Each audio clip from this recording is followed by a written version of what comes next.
Ito ang Biyahe by DJ Lala Banderas. DJ Lala Banderas.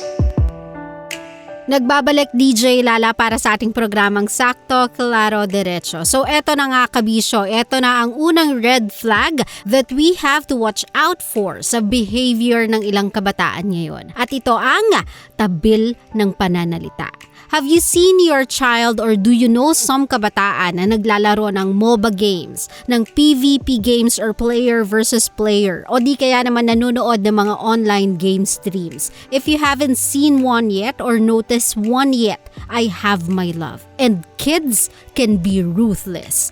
Bobo, PIGAGO, lahat yan nasasabi nila na parang wala lang. Maaring sabihin ng iba na naku, heat of the moment lang naman yan o kaya naman sa laro lang naman yan eh. One, let me tell you na di yan totoo. Kasi kahit gaano pa katanda yung pinapanood nila, kahit gaano pa yun katanda kesa sa kanila, may ilang kabataan na walang habas na magsasabi niyan sa streamer. Sasabihin niyan, bobo ka, PI ka, GAGO ka, ganon. And number two, even if those kinds of action should not be tolerated. Kaya nila yan ginagawa kasi either akala nila tama yan or two, alam nilang mali pero dahil hindi naman sila sinisita, sumisigi pa din sila.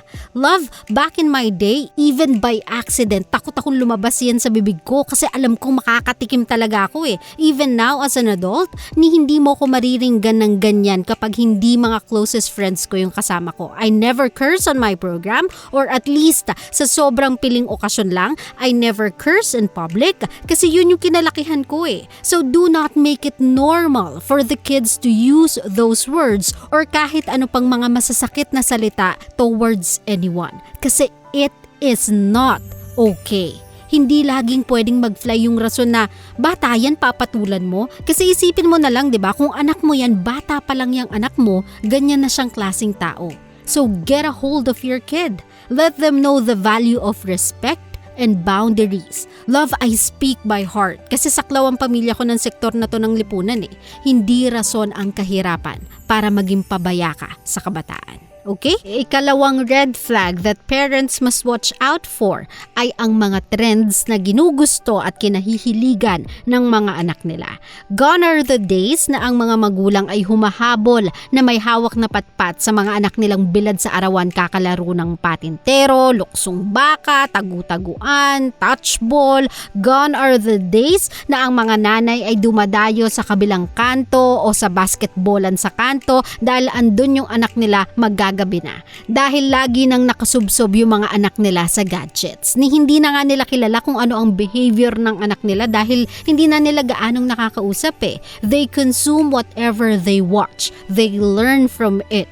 They pick up a thing or two from it. Ngayon, ang mga kabataan naka-crop top, nagme-makeup, alam na yung dating sites, sumasayaw ng WAP kahit hindi nila alam yung meaning ng WAP.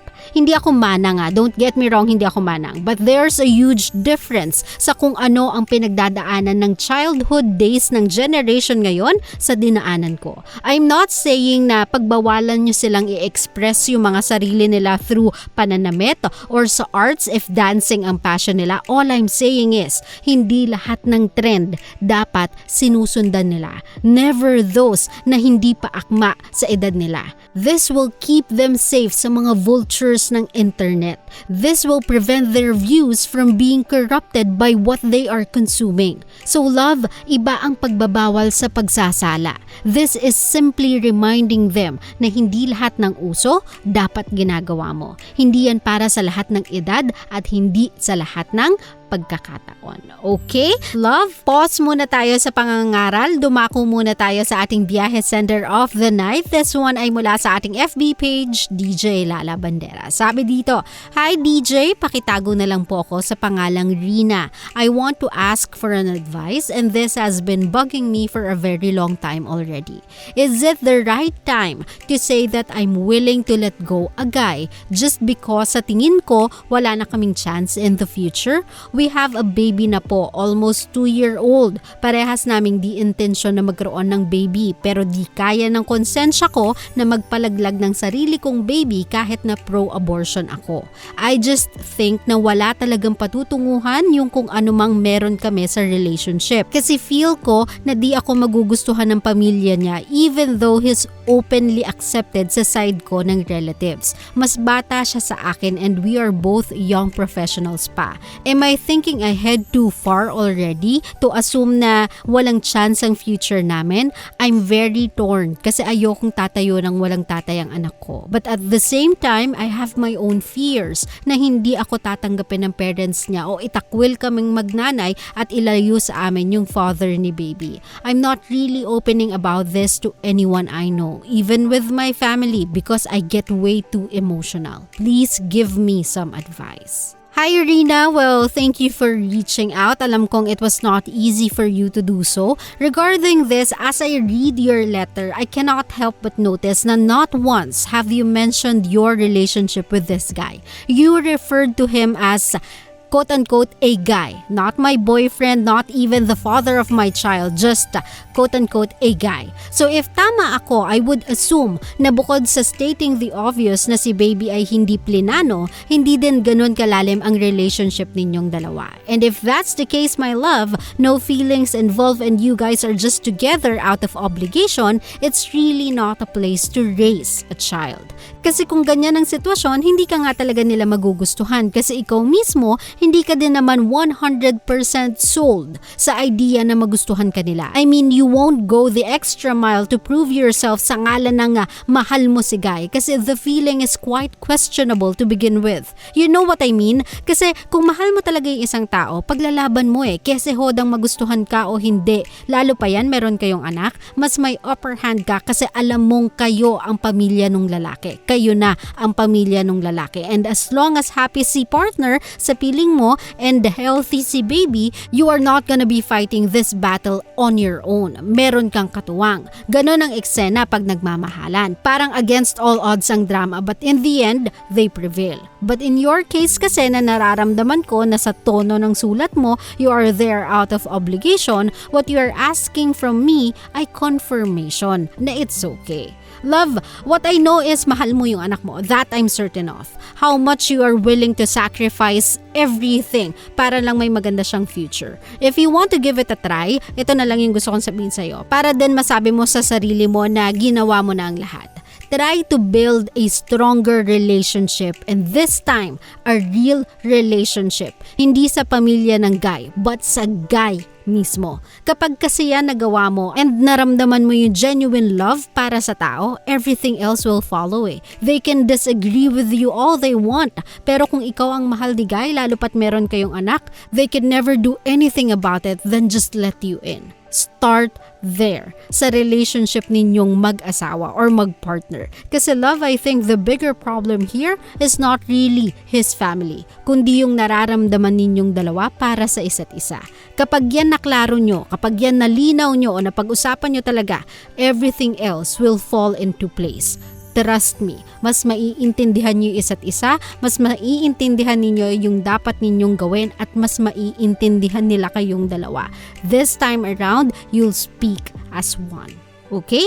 I hope, Rina, natulungan kita. Also, those who are going through the same thing as Rina. Well, love, kung ikaw naman ay may sariling biyahe ng buhay na hindi mo kinakaya, ibagsak mo na yan sa akin. Pwede mong isend sa akin yan over at my Facebook page, DJ Lala Banderas, or text me through 0917-851-4329. At love, abaya, mukhang eto na naman tayo sa garahe ng ating biyahe for tonight. Siguro isa na lang na red flag ang ibibigay ko sa inyo that you need to watch out for sa mga teens na anak ninyo, kapatid, or close relative. Their priorities in life. May iba dyan kasi mas inuuna pa yung social media o kaya yung pagjojowa. Diyos ko. Saka na kayo maghanap ng the one. Kami ngang matatanda, naghahanap pa din kay the one Saka na kayo, kami muna.